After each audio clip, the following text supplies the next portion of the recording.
So I'd like to begin. So this is one of our conversations with the developer. We've invited Bill Freeman to join us this evening. Bill's a longtime builder in Guilford and has been involved in building many homes in Connecticut. He's received many awards. I'm not going to read through this, but he's done a lot in this, especially efficiency space, energy efficiency. And he's also a member of the Guilford Planning and Zoning Commission, and he has developed over 1,000 housing units in Connecticut. So he's got a lot of experience in this. Our intent tonight is to go through talking about the challenges in building housing and more specifically affordable housing in some cases. We've had some experience with that in town, both recent projects that have been completed and ones that are in progress. Some examples of those are Woodruff, which has been many years in the making now. And there was an update on that last night at a Planning and Zoning Commission. One of the discussion points there that I think is enlightening is when you look at the amount of work that goes into it in terms of designing it, septic systems, DEP involvement, storm receptacles, looking at the 500-year flood zone. There are about 100 people looking at different aspects of what the requirements are for that building. And if just 15% of those people have some tough questions about it, then you can see what happens to a project where it can become very challenging in addressing things. Yes? Where is that? That's over across from the Stone House. It's not built yet, but that's one that's in progress at this point. So that's got 16 units associated with that. There's the Hubbard Road project, which again, that was approved in 2020, I believe. And in that case, that's got 100 units going into it, 30 of which would be affordable housing units. I believe it just started clearing space there, so it's taken that long to even get started on it. And part of the things that happen with something like that is, when it's in the builder's hands and we have increases in interest rates and things and costs of materials and those sorts of things, that can change the timing of when people are prepared to do something. Then you've also heard about the Guilford West project that we have in consideration now on Route 1 in West Guilford. That would have about 18 to 22 affordable housing units in it, depending what they end up with in the final design. So that's really just at the inception point in terms of getting the plans in place. And then we had the Great Hill Commons neighborhood that was built finished a few years ago. That has 9 units in it. It's off of State Street, just north of the overpass for the highway. And one of the telling points there is, each of the homes that was built cost a little over $500,000 to build.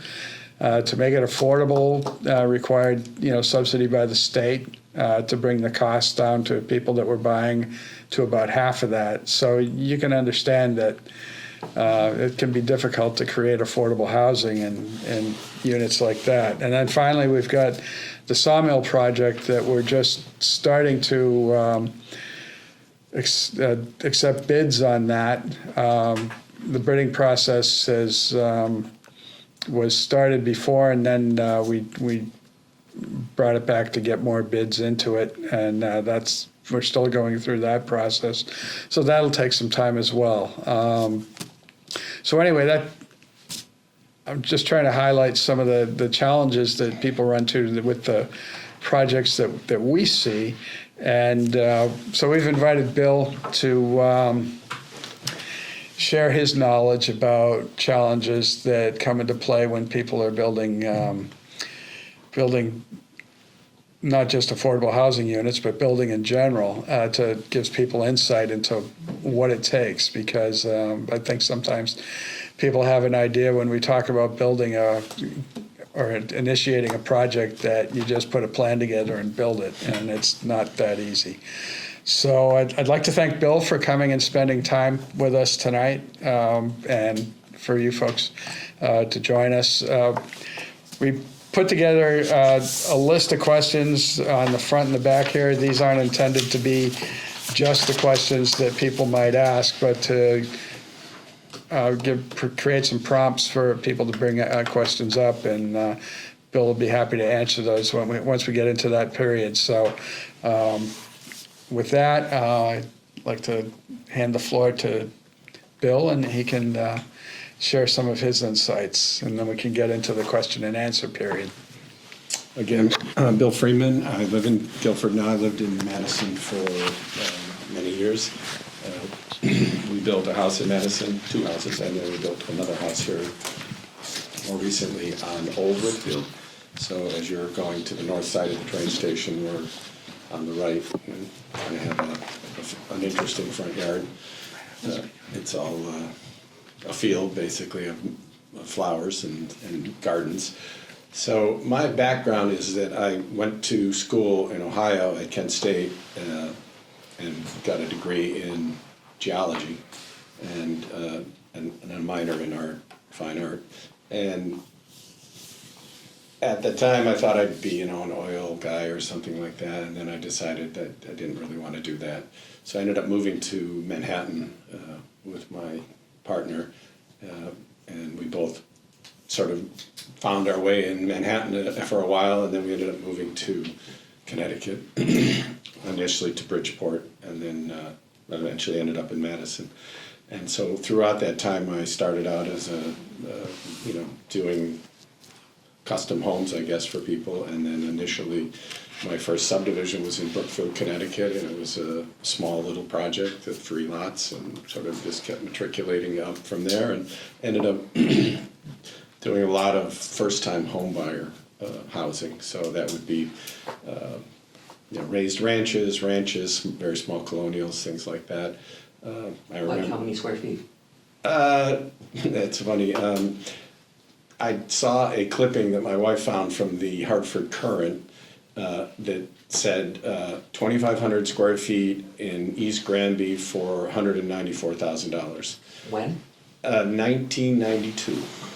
30 years ago, you said $194,000? Yeah. And I put tape on it and use it as a bookmark now, just because it's so funny. But I think originally we did some housing in 91 and 89 in Enfield, and those were actually $140,000. Now some of that, but for the house and the land.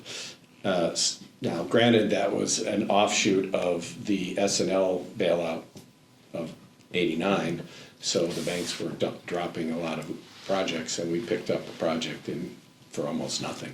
So that was the key to the process, was the roads were in, everything was in, and the land was Fire sale. $13,000 a lot, let's say. So that is, and also things were much less expensive then, obviously. And Connecticut had more of a strong labor pool. So I've noticed over the last 30 years plus years that the labor pool has changed dramatically, and not in an easier way. It's just hard to find. Even when I built the house over on Old Whitfield, it was difficult to find people to do the work for some of the trades. So that's one of the areas that I think plays into the issues that you have with affordable housing, So that's sort of my history. Are you saying that that's a kind of work that people in Connecticut are less interested in doing today? Less available. So you used to be able to get a framer to come and frame your house. he would frame the house, he would put the roof on, he'd build the decks, things like that. Now, just finding a qualified person to do that is difficult. So, you know, labor, and you know, I talked to my friend today at the HVAC company because I had some questions for him for another past client, and he's like swamped, you know, and he has no labor, he is, you know, struggling to keep people, you know, find new employees, you know, he's always asking me, do you know anybody who's looking for, you know, that's a qualified HVAC contract, you know, person that knows that business. In the trades. In the trade. And I'm like, yeah, I gave him one name and the guy was like afraid to even switch companies, you know, so I mean, it's definitely an issue. But I think in Guilford, the main thing that I would want to talk about initially would be the land portion of it, because without that, you can't really start, you know, and that's when you look at Woodruff, you know, it's a great spot, it's close to the train, it's downtown, everything, it's very close to the flood, you know, it's not in the west zone from a flood standpoint. They raised the building up 3 feet just to stay out of the I think did you say 100 or 500? 500. 500, yeah. How much does it cost to do that? That isn't a big, that's not a big deal. They just, I don't think those buildings, they don't have basements, so they're just gonna have empty space. But, so I think that what I've noticed from being on planning and zoning, and we're going through the plan of development for the next 10 years, you know, POCD, and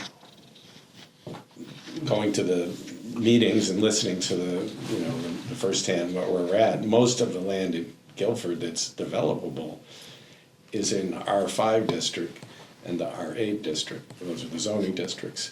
And so the R5 is 1 acre and the R8 is 4 acre, or 160,000 square feet, so they rounded an acre down to 40,000 square feet. So the real question is, how do you take those constraints and then try to go find a piece of land that's in good, you know, not with the same concerns that you would have with Woodruff, or even Sawmill's a little tricky, not too much, but it's got some sightline issues, it has wetlands. So when you look at land, you want to try to pick land that you think has good soils, because most of Connecticut doesn't have sewer. And so most of the projects we did were done on septics. Now, I know people get concerned about that, but for example, my house is on a 15,000 square foot lot, which is small, and I have a 4-bedroom septic system, no problems. It was easy, you know, and I had good soils, but most It's a of quarter acre, right? less even, yeah, yeah, or yeah, I mean, yeah, right, somewhere in that vicinity. You know, so I'm not inclined to take the notion that you need an acre of land to put a house on. I don't think you do. I think you could get by with half an acre easily, or a quarter acre. Even with septic. Oh, yeah. I've done many projects that had very small footprints, and the houses were smaller, but, you know, so you need to find the land, and then you need to determine, is it accessible? Do you have a way in and a way out? Does it have wetlands? Does it have, you know, unsuitable areas like ledge or steep slopes? I don't know, God, 20 years ago, they decided that steep slopes couldn't be incorporated into your overall, you know, acreage. So they'll measure the steep slopes, they measure the wetlands, you know, all these different things. What's a steep slope? Like, How steep is steep? I don't remember, I think it's anything over 8%. Anything over 8%? Yeah. I haven't done a steep slope project in a while, but that last one I did was flat as a pancake. But, so. Are you saying that walkout basement and back is not? It's not that the basement isn't good, so if you had a lot that was, you know, dropping 6 feet over the width of the house, no problem, you do a walkout. We did hundreds of those. Okay. But what you'll have is somewhere on the land where it drops like even part of Sawmill has some very steep slopes. Luckily, they're quite in the in the back. So you just have to, every town has its own set of, that's the other thing that's interesting about being in Connecticut, is every town has its own things that you have to deal with, you know, with their regulations, because they're all sort of individually crafted. What are Guilford things? What? What are Guilford things? If every town has its own things, right, because they all have their own personality, their own quirks, right? You know everything about the Guilford things, right? I know a lot about them. So what are the Guilford things that make Guilford a little different than building elsewhere? I think the Planning and Zoning Commission's excellent. And handsome too. And handsome, yes, we are a handsome group. I wish it was a little more diverse, but that's not, I can, we lost the one female we had. Are there quirks to the Guilford processes or Guilford requirements? The only thing I've heard, and I don't have any knowledge of this since I haven't taken a building permit out in town for quite some time, is that it's a bit of a slower process than people would like to get through the different, you know, you have to go through health, you have to go through engineering, you got to through zoning, and then you get to go in front of the Planning and Zoning Commission, or if you need to, or to just get a building permit. Is that amount of inefficiency common across the shore, or is it a little worse in Guilford? No, it's not worse or better, it's It's annoying like this just, everywhere. it just happens to, you know, like, so say you would start a project in, for example, we did a big project in Torrington, I'd never even been to Torrington. And then, you know, the first couple of units were a little tight, you know, tricky because they didn't know us. And they didn't, once they kind of got to know us and knew we were doing a good job and what have you, then it was quicker, you know, and the plans were already, you know, established in their department. They was sort of like, oh yeah, that's the Chatworth, or, you know, the whatever it was called. So I think that helps for a large scale project. I'm not sure how it would tie into Sawmill. So, you know, I think that's a good project. I think the process for the land portion is good because the town, another thing that makes it very helpful is if the town can give for $1 or whatever you the land.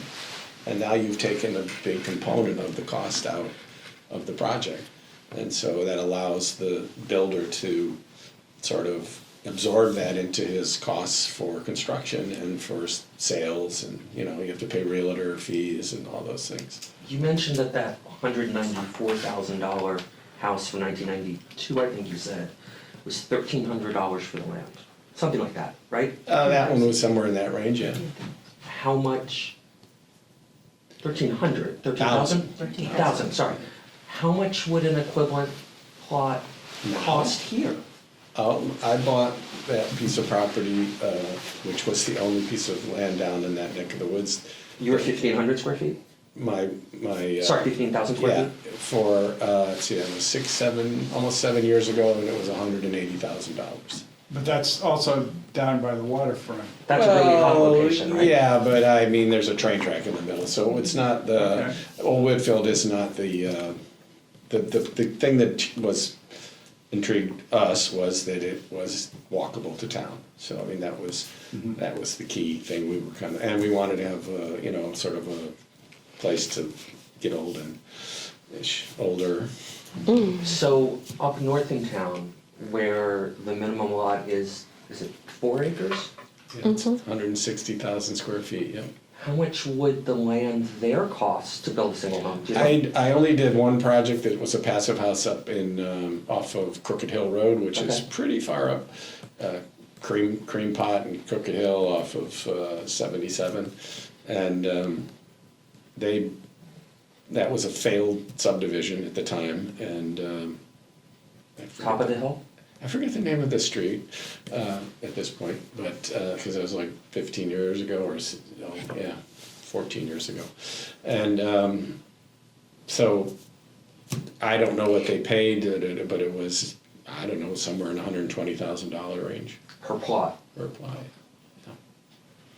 So it's, I don't know all the pieces of property that the town owns. I did kind of go online and just look around one time, and I was like, well, they own a lot. And so, and also, I don't know what the other commissions like the open space people, and, I don't know if they just wanna keep everything open space or so that's not, so it really boils down to private sales or town.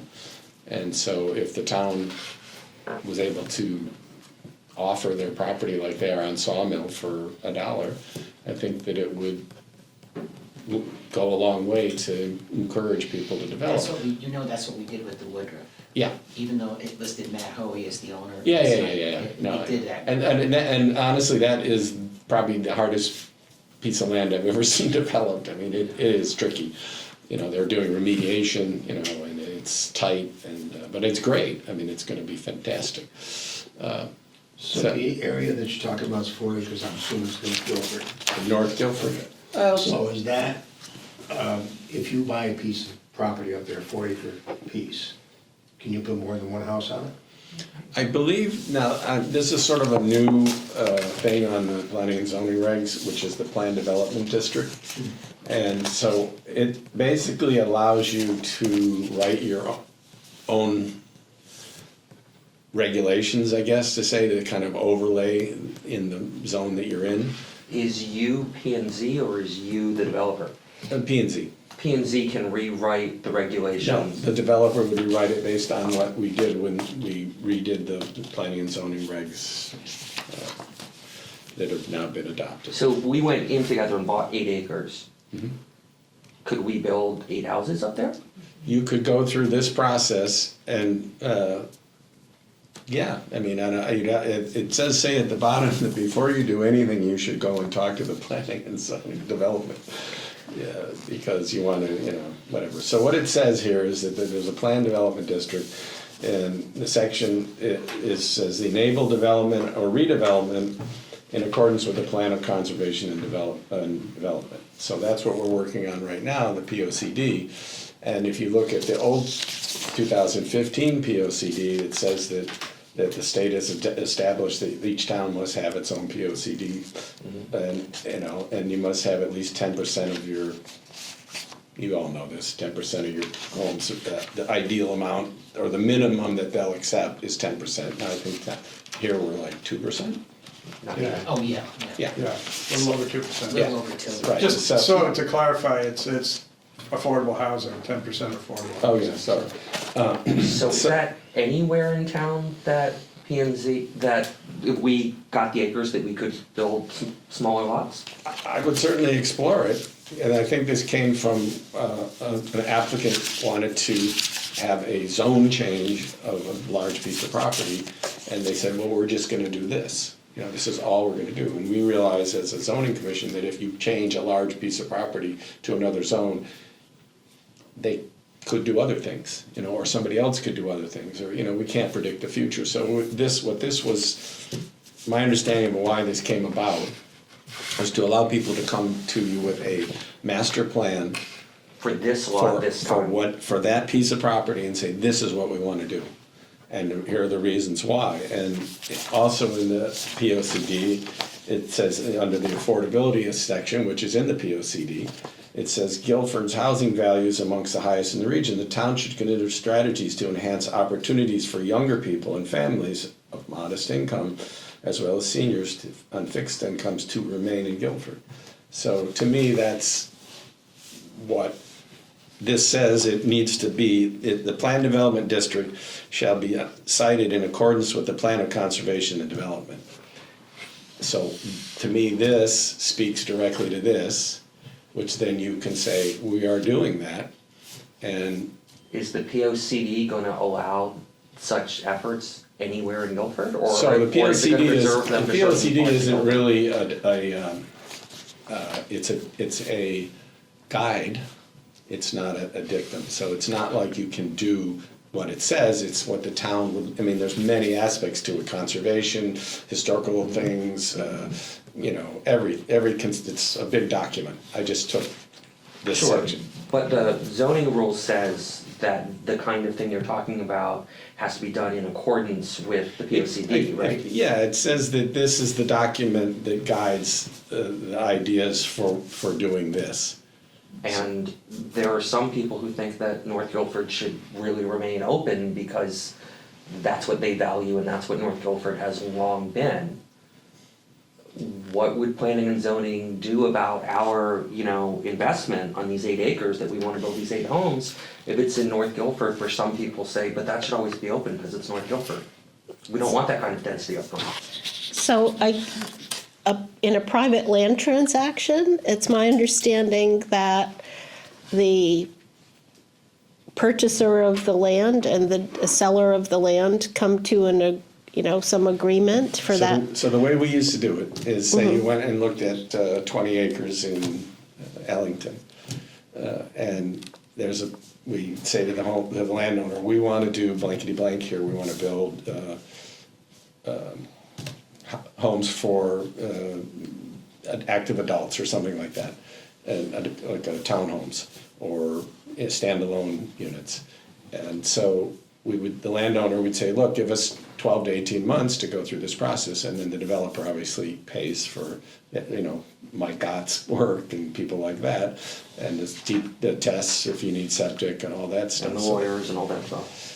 Yeah, the lawyers are not actually the more expensive part is the engineering and all that, and the lawyers only come into play when people intervene, which does happen, and so. And the other overlaying thing that you can use, which I've looked into doing a few times, but I never went ahead with it because it just seemed like nobody was getting anywhere with it, was with the statute in the state for the 830G, which allows you to, by right, do pretty much anything you want.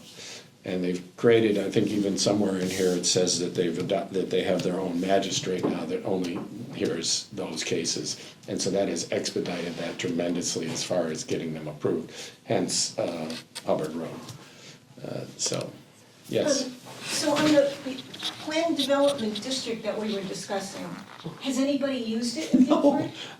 And I read it today. It's about not very big, there's not a lot of details, but it seems to have some teeth. And so I would, and then in section 3 of the zoning regs, I believe there's some things about open space and conservation and stuff. And it's very mathematical, if you will. So I would think as if I was trying to create a housing that's, I like the term more affordable, not just necessarily, it doesn't have to be within like the guidelines of affordable. I would just say that if you, I think that the medium family income in Guilford now is around $130,000. It's a little lower than that. Is it? Because I couldn't get a straight answer. It was really, It's- some said 116. It's up and more some than said, it was, yeah. Okay, HUD said 116, but then When? it was on, I'm using Yeah. Gemini now, so I'm like, I don't know, it's like, who's out there? So, I know. because for a long time it was like 100, and then I thought I saw it 110, but. I Yeah, so didn't it's think somewhere it jumped between up to 116 and 130, but either way.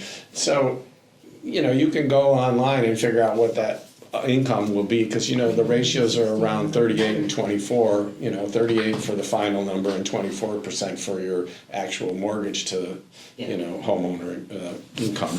So I would think that the key would be to try to figure out how to utilize the technology that's out there, like modular.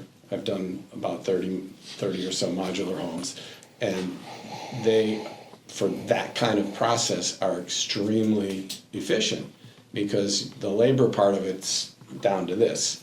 And especially if you did like a raised ranch, and I know people, Sawmill Road is 90% raised ranches until you get to the far end where it's a few colonials. So this is the most efficient housing you can build. These are cheaper homes to build. They're just less expensive because they're less complicated. It's basically a ranch on top of a little foundation that allows you to have, people made these, family rooms or offices. ping pong and blah, blah, blah, and storage or workout or whatever. And actually, we discussed it in our meeting about having the septic system be capable of having the downstairs be turned into like an ADU. So, not that every family would want to do that, but it's at least would be an option. And so there's modular, there's a company I'm working with now on a project in Massachusetts that, I don't know if you've ever heard of the company Certainteed. but they make siding and roofing, and they're owned by a very large company called Saint Gobain, which is the largest and oldest glass manufacturer in the world. And they bought all these companies up like Grace and Certainteed and whatever. And so they've created this product, it's a panelized product, which we used to do a lot of panelized projects for big buildings because they could set these, walls and, but it was just 2x4s and plywood, so you had to do everything else. Well, these folks have figured out how to get you to a closed-in building with the windows and the siding and everything through. So I think that is, those kind of angles would be what, if I was trying to build more affordable housing to fall under, the 30 or the 80% value component, figure out what the house costs, figure out if the land is free or thereabouts, and then what the site development costs are, and you should be able to offer something that is more affordable than, the value of my house is ridiculous now. I don't even know how they figure it out, but I guess after COVID and what have you, it just skyrocketed. So I think, anyways, I'll let you ask some more questions, because I tend to ramble. Well, I have a question for you. Okay. When you look at a project and then you get into building, what is the typical time frame? We see these things drag on at times because of challenges that they run into, and I don't know if that's a artifact of the difficulty of finding space to build in Guilford, or if it just takes more time. Well, sometimes the development portion of it, I've had projects that took 18 months to get, approved. So you have sort of like 3 levels of the process. You have unimproved land, and then you have approved but not built, and then you have built. So you kind of have the raw land, the subdivision that was approved, and the Mylars are filed and all that stuff, and so that's when you can go to the bank, or when we would go to the bank and we'd say, now we've dramatically improved the value of this land, based on what we agreed with the seller. And then the bank would, lend us funds to build the project out. So I think that is part of the delay, but I think also the construction side of it is very much a part of the delay, especially, we have winter. We would build in the winter, it was very, very difficult. I mean, I remember one winter. Slower, costlier? I remember one winter, this number stuck in my head for some reason, we spent $170,000 on propane to heat buildings. Wow. I mean, That's just granted, so we had, 30 buildings going, so I mean, it was a lot, but that's still an additional $5,000 per building. absolutely. And so, just let me finish one thought here, so that's why I did a modular home 6 or 7 years ago, or I guess it was 7 years, in Hamden for people that they just saw my online presence and Single home. single home. They needed help finding land. We had a blast. We drove around. We found this perfect lot in Hamden, and then we built a passive house in what they call adjacent, or for them out of a modular package out of New Hampshire. And I just saw these folks last Friday for a hike, and they couldn't be happier.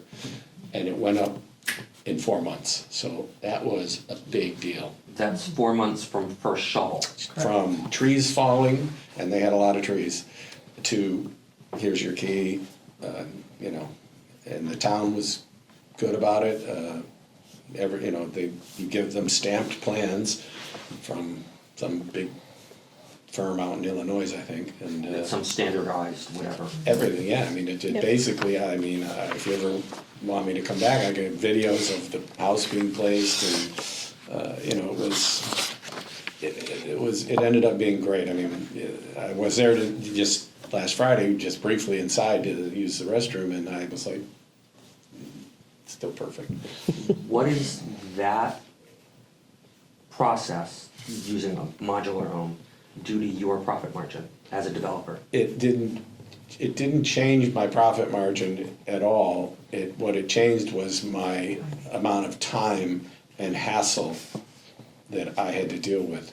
And it was a 3-bedroom, up and down, first floor master. I mean, it wasn't just like a box, you know, it was like 4 boxes. So it was, you know, if you're doing a raised ranch, it's just 2 boxes go together and, you know, the house could be finished in a month. You know, and then now with the advent of all this technology for heating and cooling and hot water and all those things, you can do, their house is 100% electric. Now they are very green folks, so they have, we initially did like 20 panels for their house for solar, and they've added 12 more. So their house is, they pay 0. Their utilities are 0, they charge their cards 0.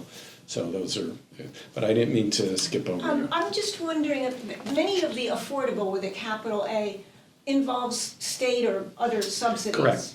And that seems to add tremendously to the timeline, Yeah. particularly the federal ones. So the Chaffa. Have you done that? I have not, but I have gone and, so I got involved with the QAP, which they do every 2 years, I think, which is the qualifying performance for Chaffa, which is the Connecticut Housing and Finance Authority. And they do what is known as LIHTC, which are low-income tax credits. Yeah. And so, you know, based on my minimal exposure to them, basically the LIHTCs are for people who are trying to offset taxes. So they go in with the idea of being affordable, Section 8 or, you know, stuff like that. But they don't, we pushed very hard and did very well and got Passive House as part of the numbers that you could get points for, because it's all a points-based system. And Points for the town for 830G purposes. Nope, just through the, you have to present your package to the board, which you know, there's a board of people on Chaffa, and they review it with the state chief architect, was somebody I knew who's now retired, and they judge the worthiness of it, and they say, yeah, you're green lighted, and you know you need to you know, you're not. So they get a lot of, you know. So we added in points for, you know, using Passive House standards, like for blower door tests, things like that. And that benefited the project by lowering finance costs, by subsidy, what did you get? I don't know, for- I think, I'm not, the argument we kept getting was nobody knows how to do this stuff, which is just not true. But what happened after the changing of the guard in the national level here is they've now walked a lot of that back. And now it's in front of Lamont, and I'm hoping he doesn't sign it, but if he does, then we'll be back to, because unfortunately, and I was talking about this the other day in our little pre-meeting, is that the people that are in affordable housing have the worst housing. You know, it's always the least efficient, the most unhealthy, blah, blah, blah. And so the reason it's good to do new housing, like, Like the Great Hill Commons there. what? Well, the Great Hill Commons, they're new houses, right? Hey, I don't know, you mentioned that one, honestly, I don't even know where that is. That's the one on State Street that, Widmer, just Widmer. Oh, okay, that's what it's called. Yes, I think he used SIPS panels. He, you know, they're really nice Goes little both units. I'm not sure much more about that. I just knew somebody who worked over there for a while, and he showed me one of the buildings, and they're good. I'm not a big fan of SIPs, only because they're kind of a pain in the neck to do the utilities in, whereas the process that we're using through certain Ts comes with a service cavity on the inside, so you can run all your wiring, and whereas SIPs panels, you have to kind of use a little heated tool to cut out the strips, and it's not my thing. And then there's ICS, which is insulated panels that you fill with concrete, which are great, you know, in hurricane zones and things like that, but the carbon footprint is massive. So there's sort of the thing I liked about the product that Certainty is doing is they're really lowering the carbon side of it. They're using mineral wools and things that are not carbon intensive, so. And the modular stuff, the same thing, the two companies I've worked with do their insulation with blown-in dense packed cellulose, which is the most, it's all recycled, it's got borate in it, it's a great product. So, Rita, did you get your questions answered? Well, I'm just thinking of the heavily subsidized tax break housing that really doesn't seem to fit our very low density building here. I mean, I've only seen it like in. But I think the people on Woodruff are going through that process, correct? I don't know. I don't know much about that company, but I know that. My personal experience with the tax credits has just added so much time and so much complexity. Yeah, I would, if it was me, I would try to find a way to do more affordable housing that's just through regular means and not deal with that level. I mean, I think that the Sawmill Road project potentially has some funding coming from, do you remember where it's coming from? It's coming from the state. State, I don't know how they got it, through a grant they wrote a grant, I We have think. and- a DOH grant. Yeah. Right, so that would be, for me, getting that extra $1 million in, and I looked at the budget when they briefly that they showed where it was going towards really good things, site work.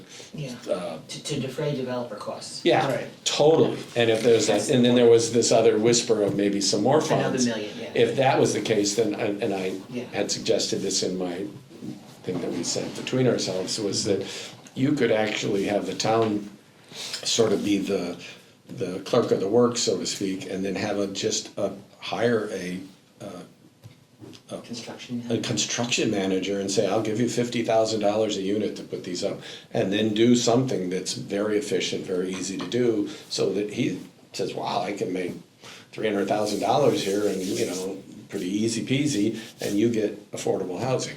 I think going back to the Woodruff, Karen, the architect and everything, they are going that, Yeah, Chaff, I that you think. didn't like. I mean, the more expensive route with energy and. But I don't think it's not, so that's what everybody had said, but Maybe it's not. borne out that it's negligible. Because what you offer the people then is that they're gonna have a house that costs very, very little to live in. Yeah. So I just got my electric bill for my house. I don't even have a lot of solar panels, and they don't face the right way particularly. And I just got my electric bill for the last month of $240, and that covers my house, everything, and an apartment, everything.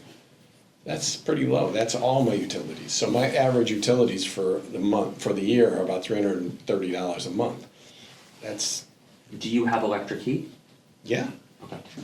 I have an electric heating system. Yeah. They're heat pumps. Yeah. I have some backup strip heat for the dead of winter.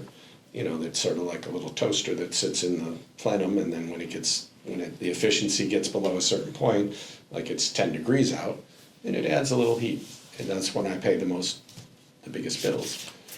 Because the delta between the winter and the summer are very different. If you've got 10 degrees outside and you're trying to get to 78, the gap is huge. 78.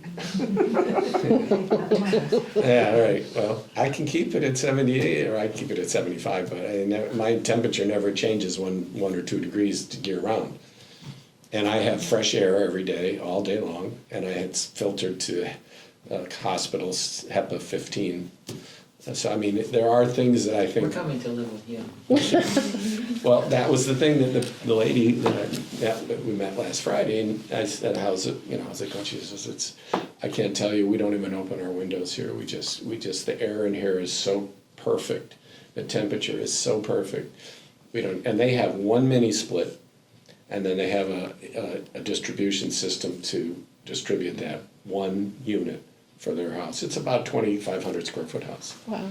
So there are, if you did a raised ranch, the cost of, if you did it properly, the cost of heating and cooling would be negligible. Because you would get these higher R values, these low, so in passive house, there are like 5 things you really focus on. And, windows is key, you have to have triple pane windows. And that's, easy peasy now, everybody makes them. You have to have ventilation, 24-hour ventilation, so that you're always having fresh air, especially you always put the fresh air into the living spaces and you take the stale air out of the bathrooms, the kitchen, and the laundry rooms. And so there's two. Then you have to have higher insulation values. Now the code is pretty close on the roof. It's now 60. The walls is still 21, but we always did about 35. And then you have to have air tightness. That is the key to all things. So think about a wool sweater. You go out on a windy day, yeah, it's a wool sweater, but it's got little holes in it, and you still get the breeze, and you're still cold. As soon as you put the shell over it, you stop the air infiltration. Now you're warm and toast. So that's key. I can't remember the last thing. I always forget the fifth one, but anyways. So all of that investment up front saves money down the road. It makes it cost less to live in. But I don't think there's much of a delta between the old school way and the new. If you did really bare bones zoning, code right now, maybe it would be 5% less. It's not, the products are out there, they're not expensive. Heat pumps are very, very, very inexpensive. Insulation, cellulose insulation is the least expensive insulation. My attic is 2.5 feet of blown-in insulation that they took them 3 hours to put in there, and it was, I don't know, $4,000 maybe. I mean, it's really inexpensive. So there are ways to do this that are not gonna add tremendous costs. Then why do we hear lots of pushback against them if it's Because they so don't want to deal with it. My industry is been fraught with do it the old way. because they just don't want to learn the new They way? just want to deal with it, I think. That learning curve that makes Yeah. them uncomfortable? Yeah. Like I took a week-long course on Passive House. It was not easy, but, It was just a week. well, it was. No, I mean, like, Yeah. you didn't have to take 6 months off your earning No, I took a to week. do that, right? But I also had people in my company go do the expedited one for 3 days, and so they were certified as passive builders. And so that's easy to do.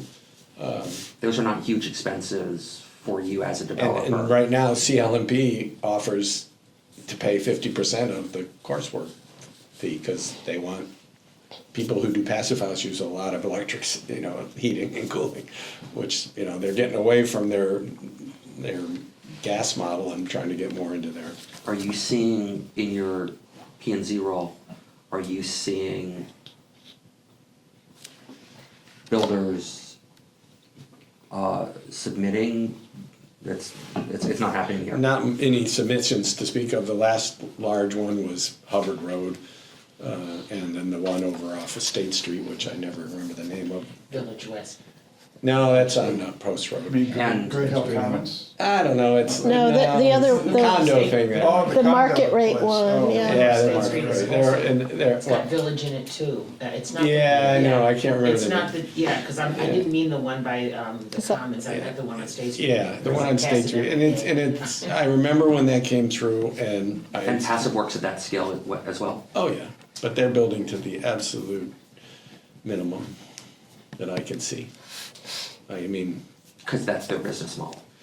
there are those business models out there. So for many years, I was in the Home Builders Association of Connecticut and in the national level, and I was part of a builder program that we would go all over the country and visit builder companies. And we were kind of like, we were the oddball in the group, because we would get excited if we had 30 units to build. That was like a huge project. And the guy in Texas would be like, "I isn't even a street here," So, but they kind of laughed at our company because we were really into green buildings starting in 2000 or 90. I mean, sorry, and we just thought it was the better way to do things. So when CLMP was offering to do, you could do certain things like caulk your plywood, and then they would come and do a blower door test. So we always took advantage of that, and they gave us, I don't know, maybe $2,500 or something for each unit. But it was, to this day, I think those projects are better than even some of the stuff now, because at least they're airtight and. So, did I answer your question ever finally, or not at all? Yeah, I think so. I mean, I just think we have problems of scale here that some of the ways of financing that work in the Bronx that they've designed the tax codes for, it just seems to me just don't work on a small scale. And therefore, we're left with hoping for subsidies from Connecticut that may or may not be there. The Green Bank does some funding for exploration of projects, and they always said that they would give you forbearance if you didn't get it, like you wouldn't have to pay it back, and they'll give you X amount of dollars. Now, in this case of like Sawmill, I don't know how they got the money, but if it does come to fruition, then that covers that's a lot, I think, for 6 or 8 units. That's a bunch of money. And it would get you a long way, but you'd have to kind of figure out how to replicate that. And then you have to dig into the problem that we have is that we've increased the zoning in the town so my experience with the years of going in front of planning and zoning commissions was that they consistently increased the underlying acreage to stop, they thought, development. But all it really did was make the roads longer and less people to live there. So now they have to maintain the roads with less tax base, so the grand list isn't as big as it could have been. And, I mean, this is, the whole idea, I think, is that you don't need these sprawling developments, which is why I thought the project on the, whatever it's called, across from Panera, the west, Guilford West, was great, because they decreased the road down to nothing, they increased the units, and they're providing under storage parking, which shrunk it even more. So, I mean, that was I know they went through the ringer in wetlands a bit, but, I don't know why, but I guess because it was basically better than the original plan that was already approved. But I think it's a great project, for the town. I don't know if we need another coffee shop, but hey, I'm not the coffee guy. Questions? I'm blabbing on here. Yeah, are there anybody, Mary, do you have anybody? So I did want to ask you, what are the challenges that developers have that you see that we as a town could incentivize them with? Well, I think if you could look into this planned development district and see if it does link up with the POCD cleanly, because I think we're gonna actually put more emphasis on renewables and the town through, when we redid the zoning regs, we added the 12% in, which everybody, people were apoplectic about, but it has absolutely not really affected much of anything. I think the problem is in Guilford, there's not a lot of open space that's for sale for development. I think that most of the land that's open is owned by the town, or a lot of it. And a lot of the land that's open is, the good land's been developed already. Yeah, In a lot right, of even cases. up north, I mean, there's a few pockets of little subdivisions here and there on, like, there's one on Long Hill Some Road. of the land that's owned by the town is, when it was acquired through the land acquisition process and all that, some of it can be earmarked for municipal use. It's not all just protected open space. So that's what we need to look at. Right. But the land at the Guilford Conservation Land Trust, Yeah. they're not really into that at all. But you could find pieces of the land that the town owns and say, we'd like to work with a land trust. I mean, Yeah. I've worked with land trusts a lot, and it always works great. Yeah. I'm all for dense and open, Right. Right. You don't need your neighbor, I live on a street where my neighbor's property line, house is 4 feet from my property line, and he's a great neighbor, so I don't see that. And there's these pocket neighborhoods that people are doing where you have, the parking's in the back and you have this like community space. I mean, there's a lot of things, a lot of creativity out there. I think you just really need to find some land. And so from a planning and zoning point of view, you said you weren't seeing I just a haven't lot, seen. a lot of new development No, plans coming up. Village West was, even though it had been approved for a giant subdivision, it became another giant thing again all of a sudden, and I think what happened is people, when it was approved initially, I don't think anybody actually realized how much material had to come out of there to get it ready. And I don't know if that was sort of, so whenever we would do projects, and most of the time they would ask you what your pluses and minuses were, how much you bringing in or how much you taking out.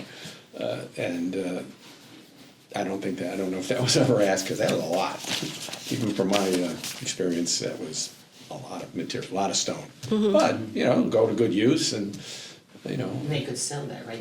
Oh, yeah, It was not. it was a brilliant use of, but it had to be done anyways, they happened to be able to do it pretty efficiently. I think initially it was a little messy, but I think they I straightened thought it. of the name, the development on State, I believe, is called Village on State. Yeah. That's yeah. right, and I didn't mean to say Village West. But I went to a project, my wife and I ride our bikes a lot, and we were up in Stonington, and we just were riding by, and we see this EG Homes, and I'm looking, and it's this beautiful, signage and everything. I'm like, oh, we gotta go out and look at that.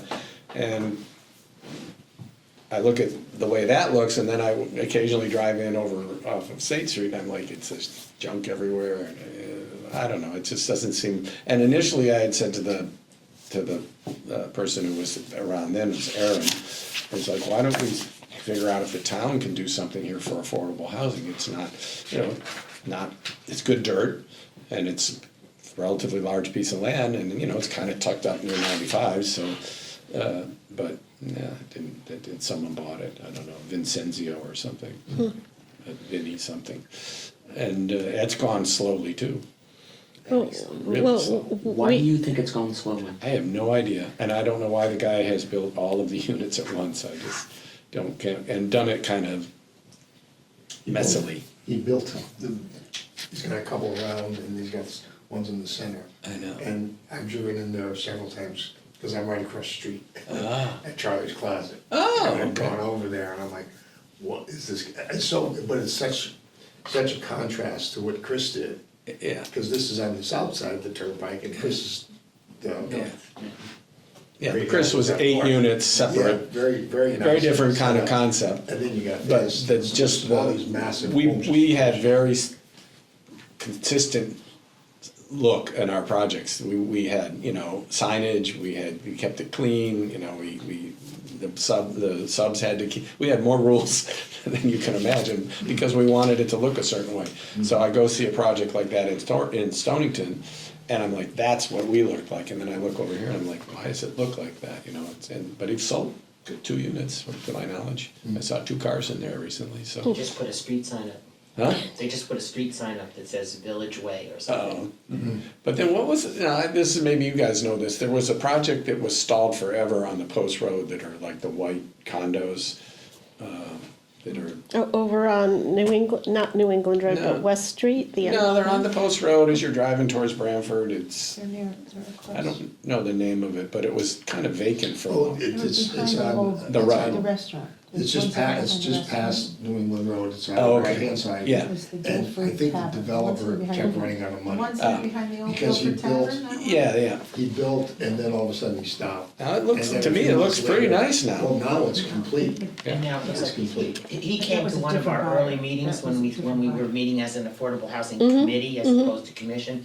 And he thought he could get some money from the town or something. He had a misguided, not in a crooked way, but Right, we right, couldn't help Misconstrued him. it. Yeah, we couldn't help him. yeah, yeah. But did he Wanted end up some finishing it, or did subsidy someone buy it? I and think- finish Someone it? bought it. That's what I think, someone bought it. that. Yeah, it was took a long time, but it does look nice. It's now. nice. Yeah. Yeah. So someone I think else The front finished. building Someone is else. commercial, but the Yeah. other building Yeah. is behind it, it's got condos. And I think there's maybe 14, I think, back there. It's nice. And then the building that's facing the Post Road, Developer. the bottom of it is commercial. I don't know if it's on the second floor. Representation. But when you go around onto Greenwich to Stonington. West Lake Street, I think it is. So here's a question for you guys, what resources do you have that you could use or don't know quite how to use? I mean, how does your commission go about trying to do more affordable housing? What are your primary objectives? And I think right now it starts with looking for land, you know, we've got a grant, you know, an RFP that's going out to identify, you know, land parcels that could be available.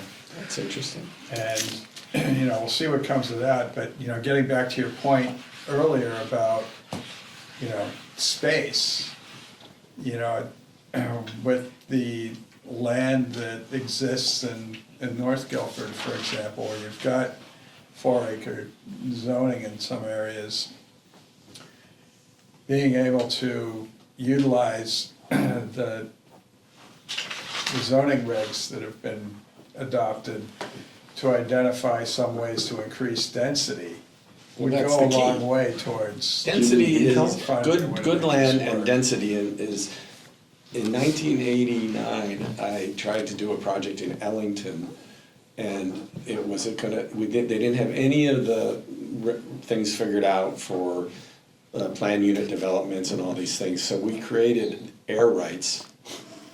Crazy thing, so, I know, Don Gurdon Buck, a well-known. Don Buck, I loved him. I loved that guy. He was a great guy. He was a great guy. And he was our attorney for a long time. And he created this thing and got it approved. So it was like living in Manhattan. I mean, and so we were gonna go forward with this project and we were gonna have 130 plus cluster homes. And unfortunately, we got approved on a Thursday, and on Saturday morning, the Hartford Current put a big black X on that piece of property for the low-level radiation site, so we lost the property. But Wow. that is what we ended up doing more of as we went along, because they came up with this plan unit developments, and you could do open space developments, and you could have houses that were 20 feet apart and things like that.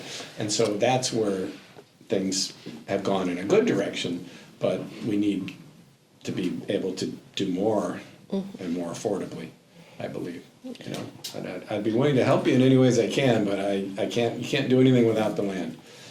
Housing development has slowed down a lot in Guilford over the past, you know, few Yeah, decades. if you look at the It's got the POCD, historical. the thing is like, From your perspective, both as a developer and as a member of P and Z, what do you think the primary causes are for that drastic decline?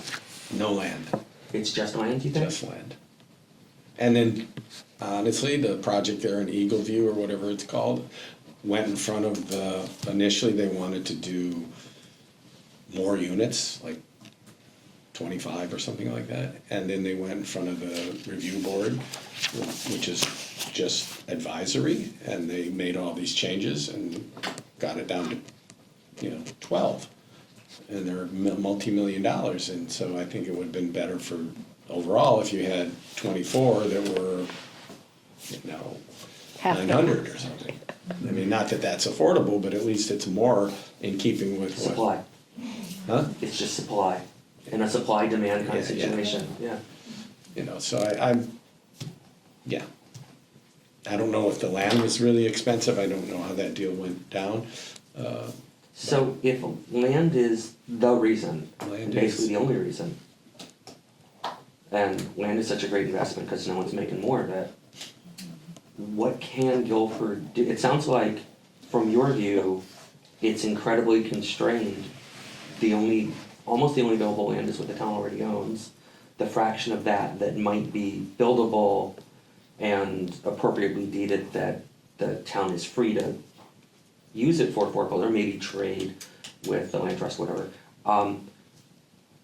Doesn't sound like you think there's good possibility to drastically increase development here.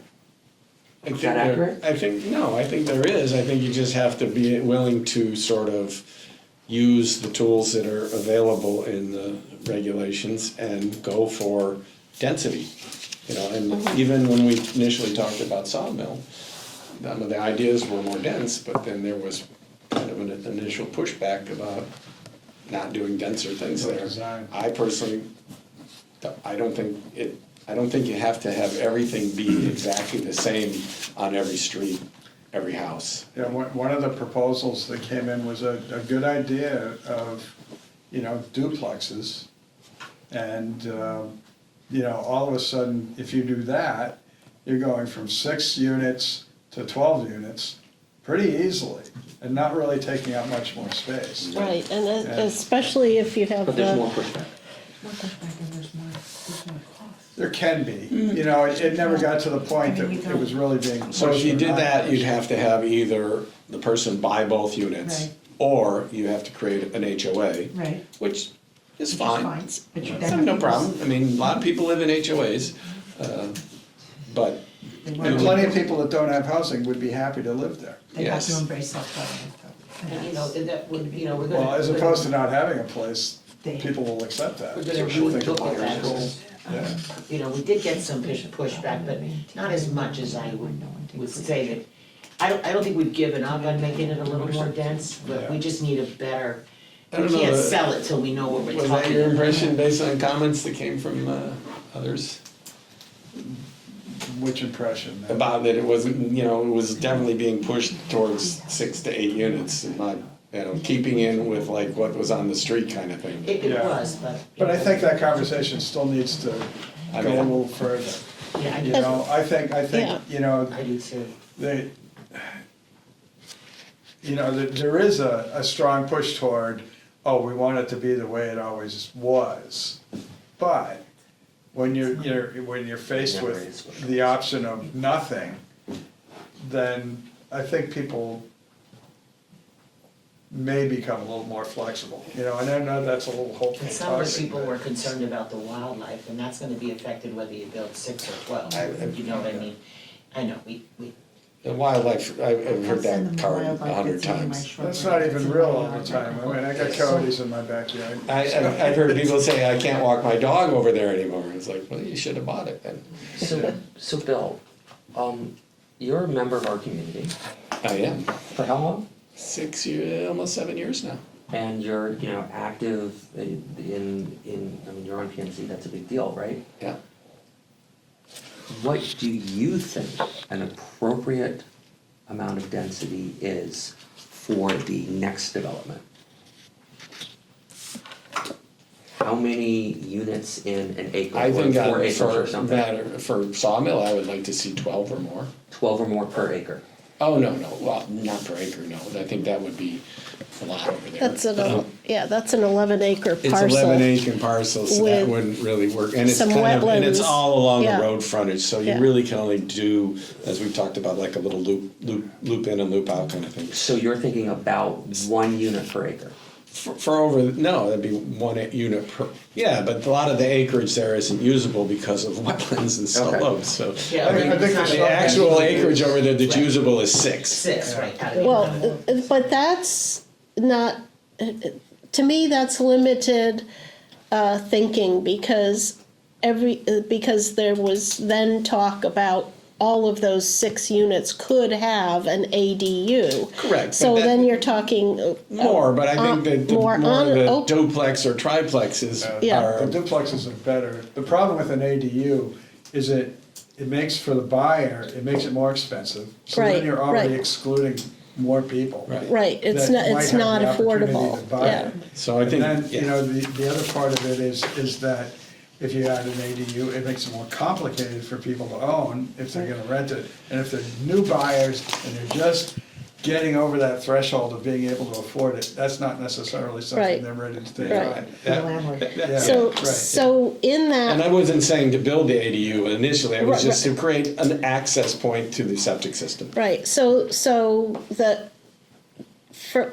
what I have asked a bunch of times is, why, when a plan comes down, is this property, how is this property able to be divided, and it gets to the Town Hall South? Does it come back with this standard, like, 6 units can go on that property? And Why even 6 are- there, I think by right, you're only gonna be able to get like 5. Yes, but if we were thinking in terms of,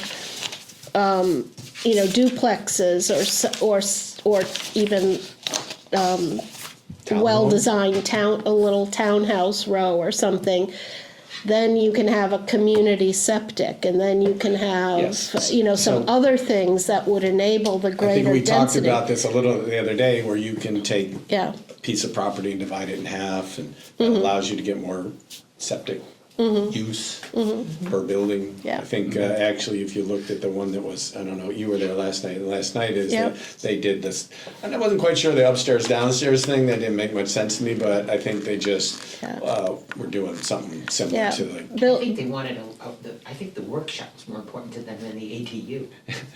no, I'm talking No, about the. Woodruff. The Woodruff one where he Oh, has oh. the upstairs and the downstairs. Oh, right, I'm sorry. I've never seen that, and maybe there's some logic behind it, but I Oh, didn't. right, yeah, I never heard of that either. but that I think was- it had more to do with just, capacity of the Yeah. tanks, Yeah. and then the pump ups, Yeah. and blah, blah, blah, so, whatever.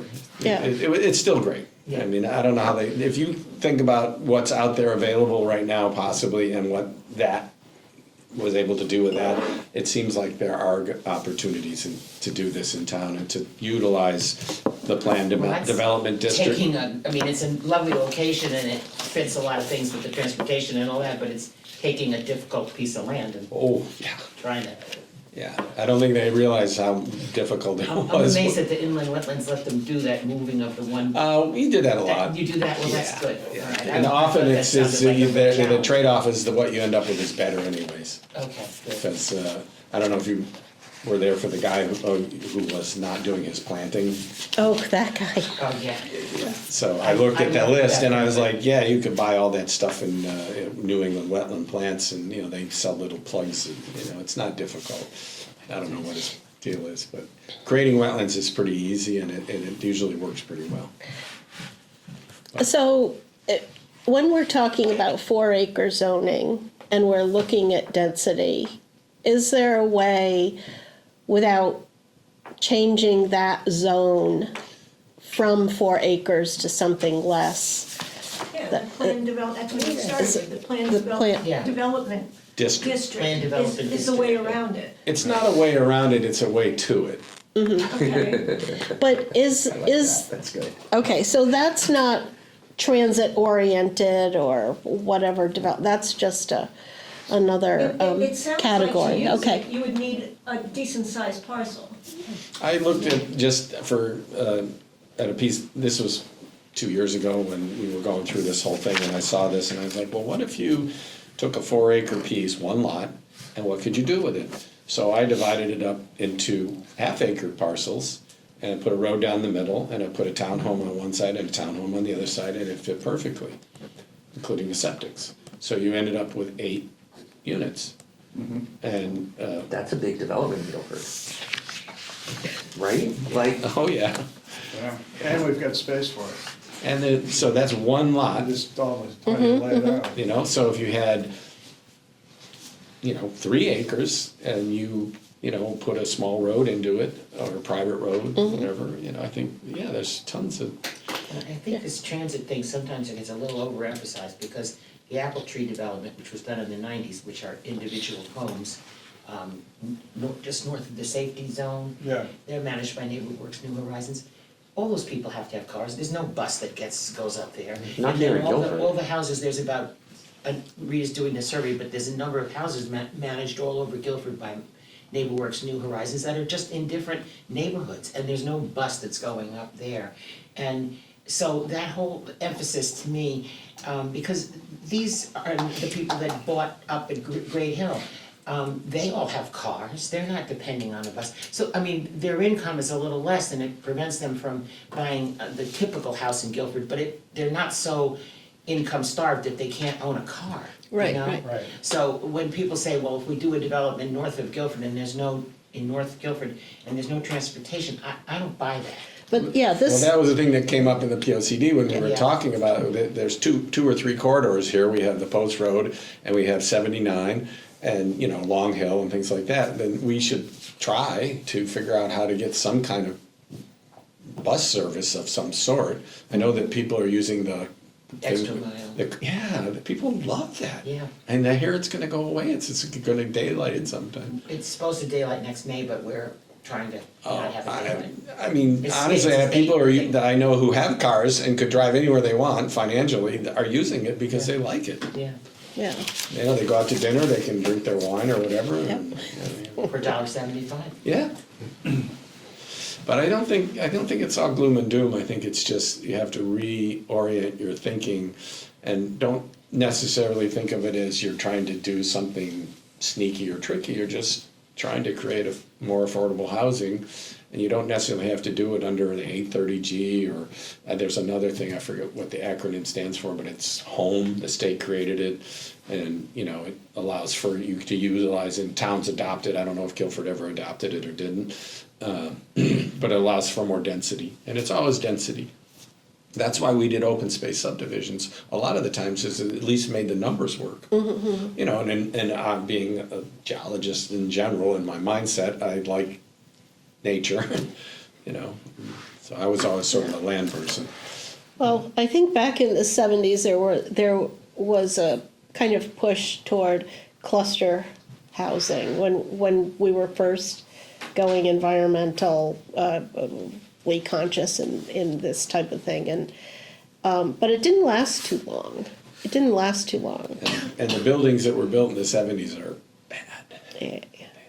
And you know how long buildings last because you live in a town that has a lot of plaques. Right? So it's like people, you know, you really, that's why I like the passive house process is because it builds a very resilient, very healthy, and a very energy efficient structure. And you don't have to be a certified passive house to be within that, you know, camp. Limited town that has water.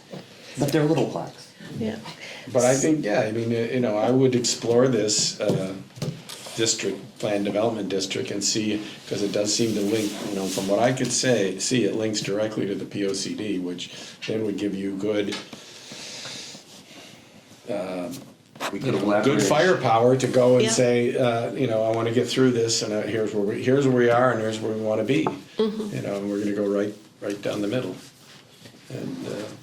And This commission can only do so much.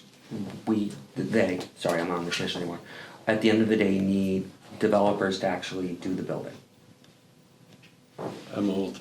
You're Old. old, I'll be 70 this year. right? Like, you're a boomer, you're not leaning into this, right?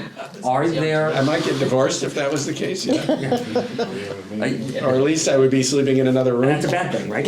So, are there, I would be very happy to be, you know, a consultant or. are there help with- developers that you know who would be interested in It's funny. doing this kind of I've asked work? a couple, and I actually, another product that I find very fascinating is Superior Wall. I think I sent you stuff on that too. Yeah, you did. So there's a Norfolk? I think it's Norfolk. Has a very strong, I sent you the thing about Norfolk and the housing that they're doing there. I sent it there. Norfolk, Connecticut? Yeah, I sent it, I think it's that, a lot of towns get blurry. Yeah. But And probably larger scale than we do here, they're right? doing 10 units. That would be a lot here. Yeah, That's a lot for Norfolk, because they're tiny. it's tiny, and, but they've been at it for They're years, dense. and they're using the Superior Wall I'm thinking. for the house walls. So then you can use so back in the 80s, in early 90s, they state approved shallow frost protected footings. So you could build a footing only 18 inches down and then build a raised ranch. So that was what we did, because it's not 4 feet deep. And so there's these people that have this product called Superior Wall, can make a 10-foot wall, and they put 2 feet of it down into the ground. And that gets you an 8-foot wall. And they have an 8-foot built ceiling, and then they put So the roof on top of that. put a roof, you know, put trusses on that, and but our value is like R40 in Wow. the wall, and it's impervious, you know, to everything. It's cement, but it's very very thin. It's very low carbon. So Okay, I would encourage that kind of thinking. So but no- how- Absolutely. But how can the town, how can this commission find developers who who are willing to do the work in a town like this at a scale that might So- be available to do in So Guilford? the way I would see me helping you would be that you would say, these are the 3 pieces of land. And we would look at them and we would say, this is what's feasible here, based on what's available. And if you get something that's attractive enough to the right person who doesn't have to, so when I was in the Builder 20 program, the joke was it was profit, profit, profit. That's all they talked about. When I got out of that and I joined another group called New England Sustainable Energy Association, they had another builder group called Business Bottom Lines. And their motto was planet, people, profit, in that order, which spoke to us. So we did that for, 9 years. Doesn't sound Is like that dollars as to me. profitable? It's just not your only focus. Yeah, I know. So no. But to me. So the answer to that is To no. me, it's, at the end of the day, it's still all about the money, Kind right? of. I mean, that's the case for any business. Wait, it's not all about the money for every developer. No, but- We've just heard that some are willing, I understand maybe it's that. 5%, it's not all about Excuse the me, money. let me finish what I'm getting at. So, the key is to find developers that are willing to pursue it to the extent that it's profitable enough for them to do it. Correct.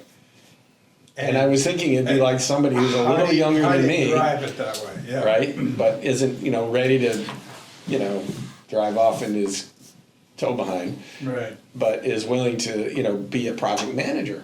right. If the town has access to get money for a project like Sawmill, when you and you pencil it out, there's money in there for a person to manage the project. Right. A pretty good amount of money, Is I that an looked at it and I attractive said, alternative? I told my wife, that's really intriguing, and she said, just keep it intriguing. Because I was like, no, Find a man. because I have a tendency to do that. You'd be the perfect person.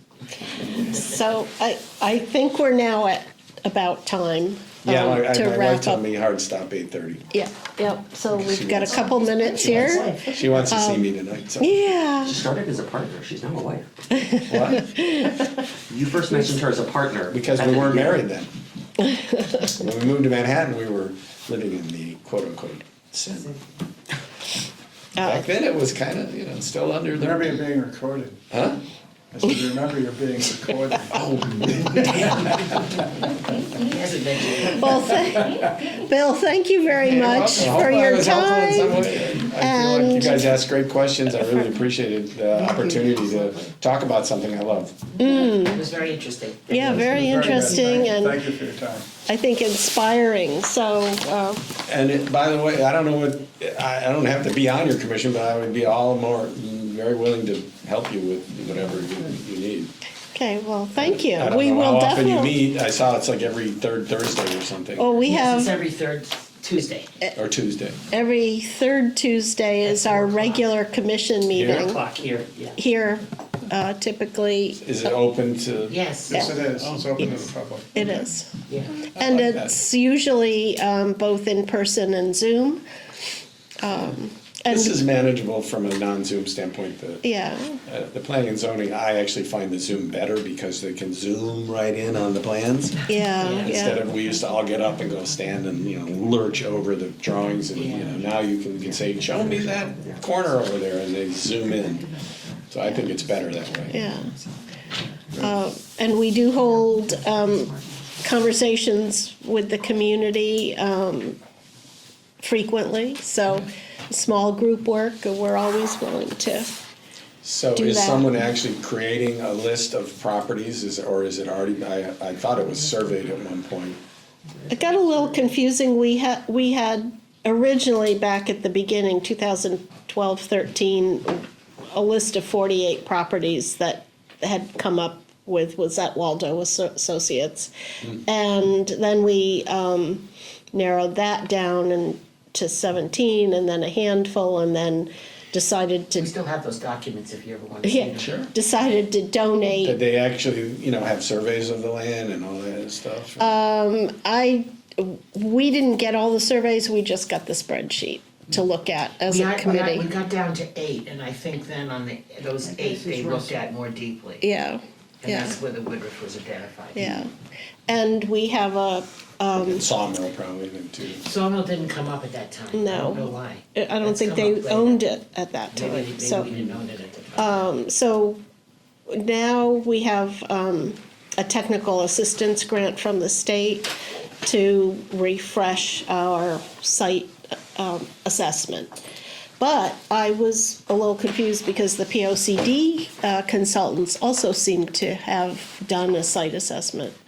They did, they identified how many properties the town owns. And then they identified where the vast majority of developable or usable land is, open land, which was in zone 5 and zone 8. Okay, And possibly 4 too. yeah, so we should at least collaborate on Yeah, that. yeah. Yeah. And that's gonna come up eventually in front of the town. And through planning and zoning and be an open format, to discuss. So, yeah, I mean, honestly, it's the best thing would be for people that aren't on the planning and zoning board to come and say what they think would be helpful, because I am only one person on the board, and so I think it's better if there were more voices saying, let's open up some of this land, let's use some of these regulations to help affordable housing or more affordable housing. It doesn't have to be, the 830G category, but it certainly could be something where, if it wasn't for my wife and I helping my son, he wouldn't be able to really afford a house here. Right.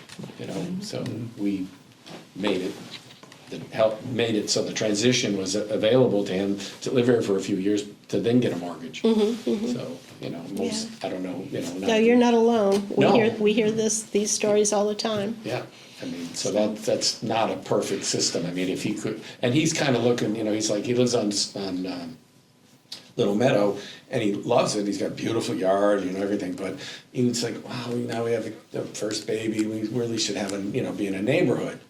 And his, I don't know where all the neighborhoods are in Guilford. There's not a lot, right? No. It's funny because in Madison, he keeps telling me, look, there was this one and that one and this one. And I'm like, well, maybe there are more neighborhoods in Madison. I don't know. But, Bartlett Drive and all that stuff. Yeah. But, I think it would be nice to figure out how to make small little pocket neighborhoods out of some of Some of those. those cul-de-sacs are like neighborhoods. I was gonna right? say, but those are close to me, and, they don't really look much different than Yeah.